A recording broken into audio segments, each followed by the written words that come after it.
Hello guys, எல்லா age குரூப்புக்கு ஏற்ற சூப்பரான ஹெல்த்தியான பிரேக்ஃபாஸ்ட் ரெசிபி தான் இன்றைக்கி நான் ஷேர் பண்ணியிருக்கேன். அது எப்படி பண்ணாலும் குயிக்காக பார்த்துடலாம் வாங்க. ஃபஸ்ட்டு வந்து பச்சை பயிர் நான் 1.5 கப் எடுத்திருக்கேன். முழு ராகி பவுடர் இல்லாமல் முழு ராகி 1 கப்பு. ரைஸ் வந்து புழுங்கல் அரிசி, நான் ரேஷனில் கொடுத்த புழுங்கல் அரிசி, நீங்கள் பச்சரிசி கூட யூஸ் பண்ணலாம். அது 1 கப் எடுத்திருக்கேன். இந்த அளவுகளை வந்து நீங்கள் எக்ஸ்ட்ராவும் போட்டுக்கலாம், இல்லை கம்மியாகவும் போட்டுக்கலாம். அது உங்கள் விருப்பம் தான்.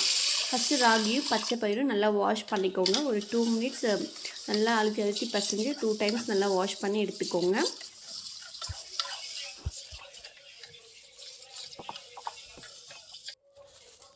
டூ டைம் நல்லா வாஷ் பண்ணதுக்கப்புறமா நீங்கள் ஒரு ட்ரை கிளாத் யூஸ் பண்ணி கொஞ்சமாக ட்ரை பண்ணிவிட்டு அதுக்கப்புறமும் நீங்கள் பேனில் மாற்றிட்டு வறுத்துக்கோங்க. நான் வந்து டைரெக்டாக அப்படியே தான் வறுக்கிறேன். ஒரே ஒரு நிமிஷம் மட்டும் ஹை ஃப்ளேமில் வச்சுட்டு வறுத்திங்கனாவே அந்த தண்ணி எல்லாமே கொஞ்சம் வற்றிட்டு கொஞ்சம் ட்ரையாக கிடச்சிரும். அதுக்கப்புறமா லோ ஃப்ளேமில் வச்சுட்டு நீங்கள் வாசனை வர வரைக்கும் வறுத்துக்கலாம். நான் அந்த மாதிரி தான் பண்ணியிருக்கேன். கைவிடாமல் ஜஸ்ட் ஒரு 2 மினிட்ஸ் மட்டும் அப்பப்போ கலரி விட்டுட்டே இது பண்ணிங்கன்னா சீக்கிரமாகவே பொன்னிறமாக வறுத்து வந்துடும். நல்லா வறுக்கும் போதே நல்லா கமகமன்னு வாசனை வரும். அந்த ஸ்டேஜில் நீங்கள் ஆஃப் பண்ணிடலாம். அதுக்கப்புறமா ஒரு பிளேட்டுக்கு மாற்றிட்டு நீங்கள் அதை நல்லா ஆற விட்டுடுங்க.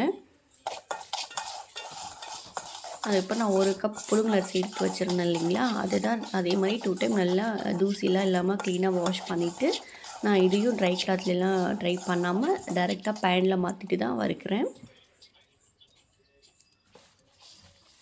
சிம்மில் வச்சுட்டு கைவிடாமல் கலரி விட்டிங்கன்னா சீக்கிரமாகவே வறுத்து வந்துடும். இதில் வந்து நான் ஃப்ளேவருக்காக ஏலக்காய் ஆட் பண்ணியிருக்கேன். என்கிட்ட ஏலக்காய் பவுடர் இல்லை, ஸோ நான் டைரெக்டாகவே இது எல்லாமே ஒன்றா சேர்ந்து நம்ம மிக்சியில் பிளெண்ட் பண்ண தான் போகிறோம். அதனால் இதுலேயே ஆட் பண்ணிட்டேன்.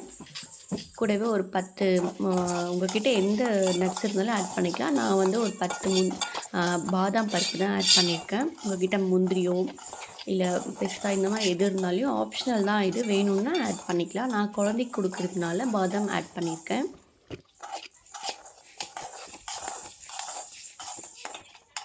ஏலக்காய் அப்புறமா பாதாம் போட்டுட்டு இது கூடவே நல்லா கொஞ்சம் லோ ஃப்ளேமில் நல்லா சூடு ஏறினா போதும். பாதாம் நல்லா பவுடராக கிடச்சிரும்.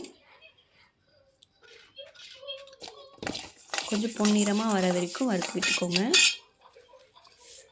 அப்புறம் இதுலேயே ஆட் பண்ணிவிட்டு நல்லா கம்ப்ளீட்டாக ஆற வச்சுடுங்க.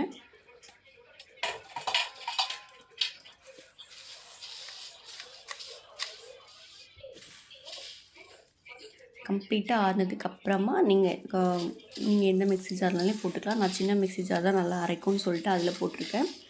2 டைம்ஸ் எனக்கு வந்துச்சு. நான் வந்து பாப்பா நான் மட்டும்தான் இருக்கும். ஸோ அதனால் நான் கம்மியாக தான் எப்பவுமே ஸ்டோர் பண்ணி இது பண்ணிப்பேன். உங்களுக்கு நீங்கள் பெரியவங்க எல்லாருக்கும் வீட்டில் எல்லோரும் சாப்பிடுவீங்கன்னா நீங்கள் வந்து நிறைய கூட இது பண்ணிவிட்டு ஸ்டோர் பண்ணிக்கலாம்.